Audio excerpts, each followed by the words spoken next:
न्यूजाचेर I saw that High Court has allowed the petition. I think it's the black day in the history of Goa's politics. हांवें फाटीं काही दिसां पयलीं एक news चॅनलाक interview दिल्लो तेन्ना सांगिल्लें की Congress party Ponda by election जिखता आनी BJP फूल षडयंत्र करून हें इलेक्शन कॅन्सल करपाचो प्रयत्न करता. आतां हातून आमी मातशें डीप वचपाक जाय की एक तर Election Commission of India is a puppet of these Bharatiya Janata party. कित्याक स्वर्गेस रवी नाईक हे 25 ऑक्टोबर 2025 गेले. आतां हांवें पिटिशन पयल्लें हायकोर्टान जें फायल केलां सेईंग दॅट द सेम बेंचाचें जजमेंट आशिल्लें दॅट द पिरियड जो उरता that has to be more than 1 year. आतां आमी बारीक पळयत जाल्यार 25 ऑक्टोबर 2025 आनी नोटिफिकेशन जें आयलें दॅट इज ऑन 16 मार्च 2024. 5 म्हयने इलेक्शन कमिशन ऑफ इंडियान उडयले. कित्याक उडयले हें म्हाका दिसता भारतीय जनता पार्टी आनी इलेक्शन कमिशन ऑफ इंडिया हांची मिलीभगती. तांकां खंय तरी रियलायज जालें की बाबा हें इलेक्शन काँग्रेस पार्टी जिखता फोंडा आनी ताच्या वयल्यान 2027चो एक नॅरेटिव्ह जातलो.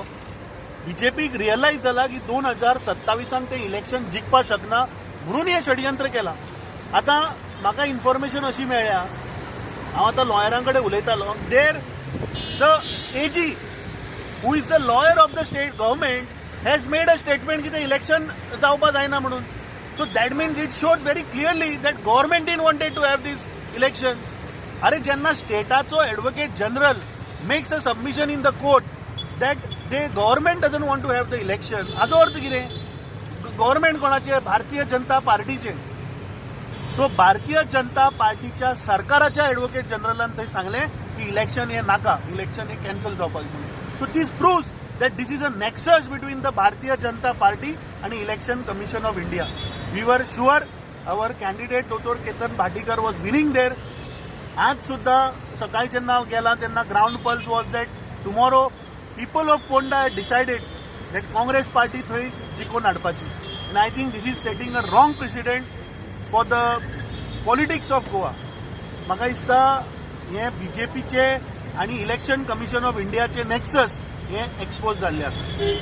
सो एनीवेज म्हाका दिसता 2027चे इलेक्शन BJP हरता हें तांकां रियलायज जालां म्हणून हे सगळे षडयंत्र हे भारतीय जनता पार्टीच्या सरकारान केलें.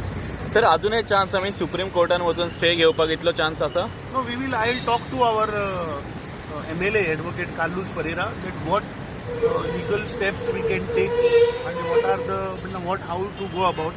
बिकॉज फाल्यां सकाळीं 7च्यान आतां पोलिंग स्टार्ट जावपाचें आनी आज 3 सुमार जजमेंट येता, नॉट इवन 24 hours. आतां इलेक्शन कमिशनाक सगळें खबर आशिल्लें की बाबा जो टायम उरला that has to be more than 1 year. Then why the elections were not conducted, why the notification didn't come in that 5 months, why did they waited for almost 5 months to come up with the notification, and how the advocate general, the lawyer of the government is making a submission कि आमकां election नाका. So this proves no nexus between the election commission and the Bharatiya Janata Party. आमचे leader Rahul Gandhi सदांच सांगत आसा की ज्ञानेश कुमार हो नरेंद्र मोदीच्या डायरेक्शनाचेर पपेट जाल्लो आहा. हें म्हाका दिसता आज प्रूव जालें. ट्रॉजन डिव्हलप तुमचेर हें घातला की तुमच्यांनी इंटरव्हेन्शन करूं ना, तेंच्यांनी आनी BJPन इंटरव्हेन्शन करूं ना, तेका लागून केस आतां हे आयल्या म्हणून. नो, ताचेर I don't want to talk on others. I think we were fighting the election. दुसरें हांवें आमचो लॉयर एडवोकेट कार्लोस फरेरा कडेन ताचे कडल्यान सजेशन घेतिल्ली. He was closely monitoring that. But the point is you have to understand, ताका सांग advocate general who is the lawyer of the government has made a submission election नाका म्हणून. कोणाचो तो? प्रमोद सावंत आसा सरकाराचो एडवोकेट जनरल मरतो. How can he make a submission? that proves that BJP had realized that they are losing this election badly. ताका लागून तांणी हें षडयंत्र करून हें इलेक्शन कॅन्सल केल्लें.